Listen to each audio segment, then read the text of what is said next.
We're on the Shimano stand with Chris from Madison.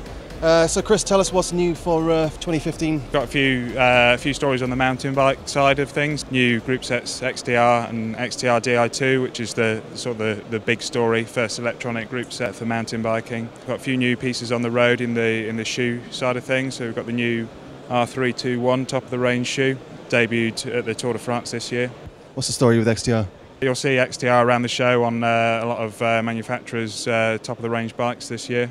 Stock is going to be this side of Christmas. We wanted to get it right. It would have been very easy to introduce the Di2 group set on the mountain bike side of things using existing road components. Ultegra, for example, with the long cage rear mech. But mountain bike, it really needs something specific. For the shifting, you want something that's got a crisp positive action that you're not going to miss shift. So you've got the Shadow Plus rear mech on the XTR, which you can really dial in strong having the motor, so you don't need to worry about that kind of stiffened shifting action. A lot of competitors are using a one-by system.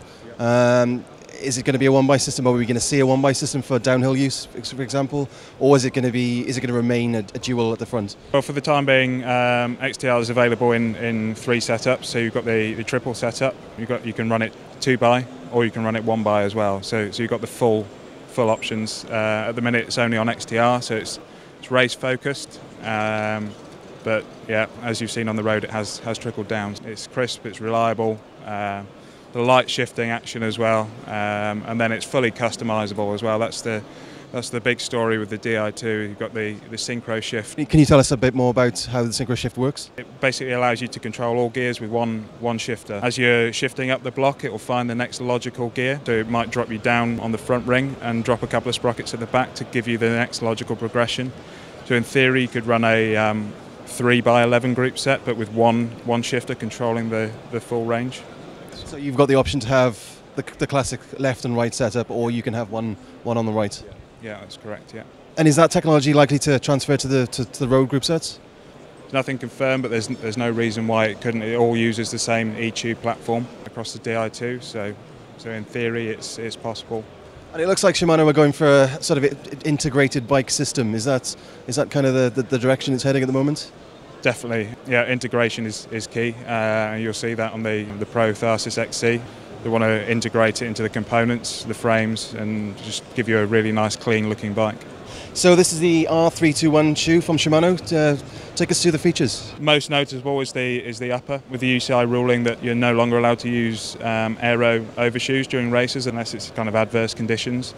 So the reason for moving the upper across the shoe, it makes the shoe more aerodynamic, which is important. You're seeing across road, helmets, bikes, everything's becoming more aero. Do you know what the aero difference is with the shoe?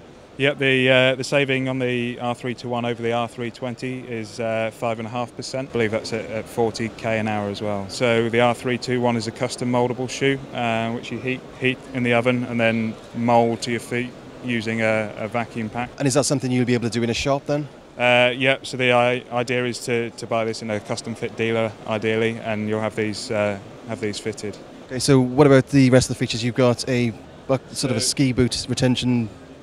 Yeah, one of the more unusual features about this shoe is the buckle is actually mounted the other way around. The strap is actually attached to the bottom and the buckle is based to the upper, and that's to do with keeping the upper nice and secure over and reducing that drag and keeping pressure points away as well. So the burning question is, how much?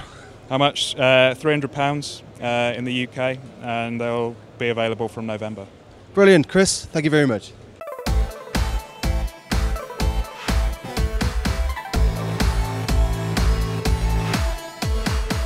You've been watching BikeRadar.